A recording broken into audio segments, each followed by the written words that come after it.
नमस्कार साथियों, स्वागत है आपका अपने YouTube चैनल भाषा निकेतन में। साथियों, हम बात करेंगे आज प्रगतिवादी काव्यधारा के जो कवि हैं उनमें आज हम बात करेंगे केदारनाथ अग्रवाल की। साथियों, हम पढ़ रहे हैं हिंदी साहित्य का संक्षिप्त एवं सरल इतिहास, जो पुस्तक मनोज कुमार मिश्रा जी की है।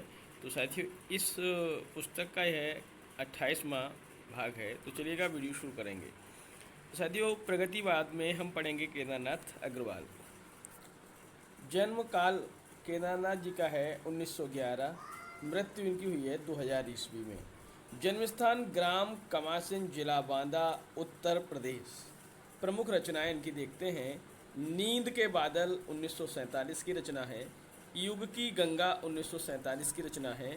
फूल नहीं रंग बोलते हैं 1965 की रचना है। लोक और आलोक 1957 की रचना है।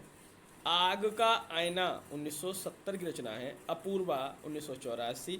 समय समय पर, बसंती हवा, माझी ना बचाओ बजाओ बंसी, गुल मेहंदी, पंख और पतवार 1979 की रचना है। हे मेरी तुम 1981 ईस्वी की रचना है। और मार प्यार की थापें 1981 ईस्वी की रचना है। कहे केदार खरी खरी 1983 की रचना है।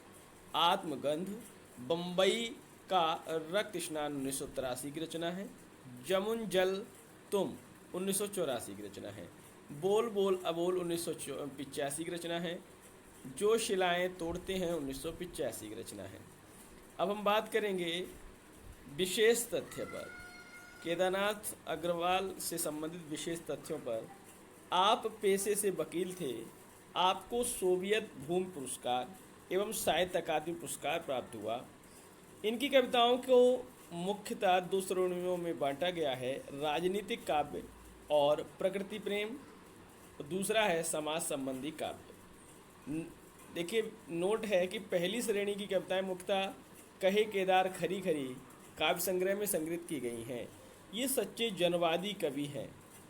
प्रकृति चित्रण के कारण इनको छायावादोत्तर कविता का पंत कहा जाता है। सुमित्रानंदन पंत, जिनको हम कहते हैं छायावादोत्तर कविता का।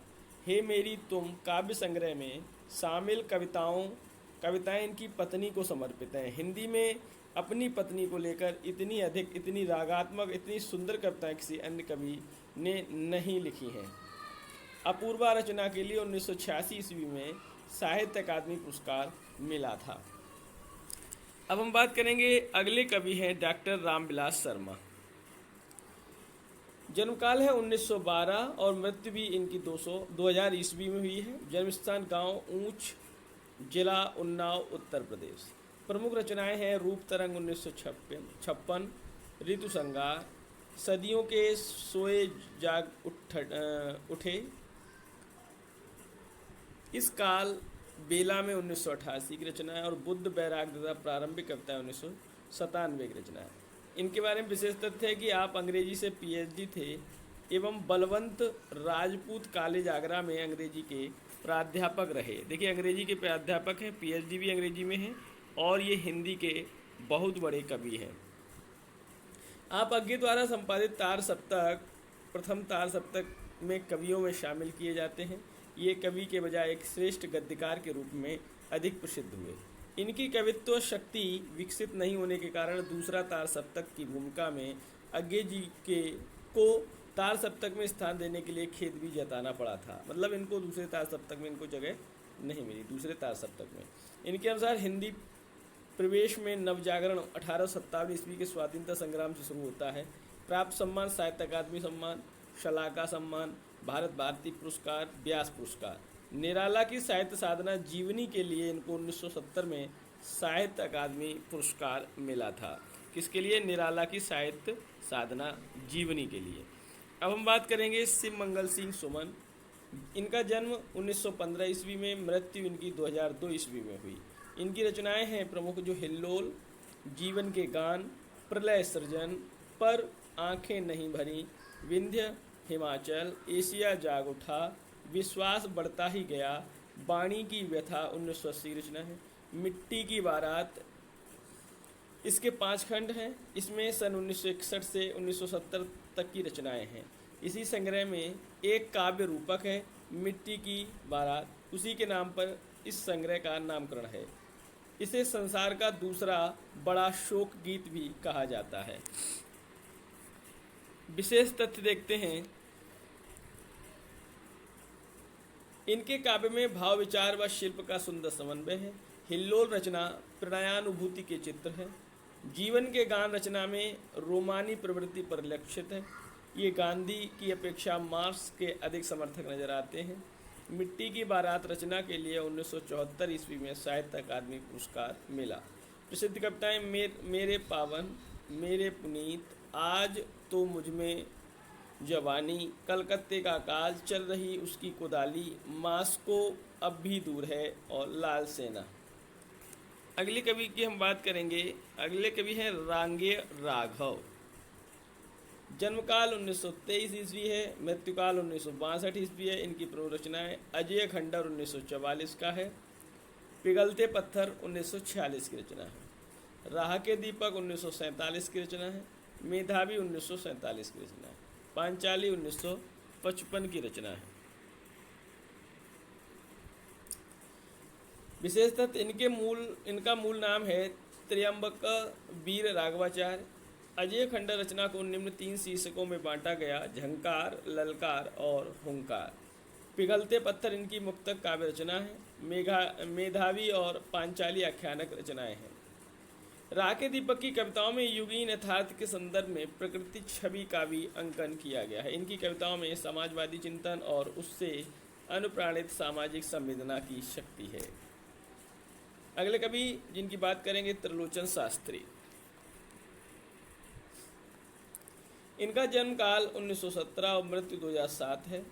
प्रमुख रचनाएं इनकी हैं धरती 1945 ईस्वी, दिगंत 1957 ईस्वी, काव्य और अर्थबोध, मैं उस जनपद का कवि 1981 की रचना है, गुलाब और बुलबुल, ताप के ताए हुए दिन, शब्द अर्धान तुम्हें सौंपता हूँ 1985 की रचना है, चैती, अमोला मेरा घर, जीने की कला, फूल नाम है एक 1985, देशकाल, सबका अपना अपना आकाश 1987 रचना है, और रोजना मचा। विशेष तथ्य इनके बारे में देखते हैं। त्रिलोचन हिंदी में सोनेट अंग्रेजी छंद को स्थापित करने वाले कवि के रूप में जाने जाते हैं। ये जीवन में निहित मंद लय के कवि हैं। इनका मूल नाम वासुदेव सिंह था। ताप के ताए हुए दिन रचना के लिए 1981 में साहित्य अकादमी पुरस्कार मिला। इन्हें हिंदी के अनेक शब्दकोशों के निर्माण में महत्वपूर्ण योगदान दिया। बात करेंगे अब हम रामेश्वर करुण। करुण सतसई इनकी प्रमुख रचनाओं में है, 1934 में रचित है। यह रचना प्रगतिशील लेखक संघ की स्थापना से पूर्व ही प्रकाशित हो चुकी थी। यद्यपि यह रचना ब्रज भाषा में रची है, किंतु इसमें प्रगतिवाद के प्रायः सभी आधारभूत तत्वों का विवेचन किया गया है। इसमें वर्ग वैषम्य, आर्थिक विषमता, पूंजीपतियों के शोषण, शोषित वर्ग की दीनता, वर्तमान व्यवस्था के प्रति असंतोष एवं विद्रोह आदि विषयों का सशक्त निरूपण किया गया है। यथा देखते हैं, करिश्रम 30 दिन मरत, भरत न भूखो पेट, कहाँ कहाँ ते लाइए पटवारी तब भेंट, सुनियत कुकुर आपके दूध जलेबी खाएं, हम सब कृषक मजूर हा कुकरहु समनाहे। डॉक्टर गणपत चंद्र गुप्त कालक्रम के आधार पर रामेश्वर करुण को प्रगतिवाद का पहला कवि एवं उनकी रचना को करुण सतसई को प्रगतिवाद की सर्वप्रथम रचना मानते हैं। कौन? गणपत चंद्र गुप्त। अगली रचना इनकी है चिंगारी और तमसा 1944 की। बात करेंगे अगले कवियों में तो हम करेंगे डॉक्टर महेंद्र भटनागर। रचनाएं हैं प्रमुख तारों के गीत 1949 की, टूटती श्रृंखलाएं 1949, बदलता युग 1953 की रचना है, अभियान 1954 की रचना है, अंतराल 1954 की रचना है, बिहान 1956 की रचना है, नई चेतना 1956 की रचना है, मधुरिमा 1959 की रचना है, जिजीविषा 1962 की रचना है, संतरण 1963, संवर्त 1972, संकल्प 1977 ईस्वी, जूझते हुए 1984 की रचना है। विशेष तथ्यों में इनकी कविताओं में सामाजिक क्रांति की भावनाओं के साथ साथ सौंदर्य, प्रेम, विश्वास एवं आस्था को ही अभिव्यक्ति हुई है। अब हम बात करेंगे अन्य रचनाकारों में सुदर्शन चक्र।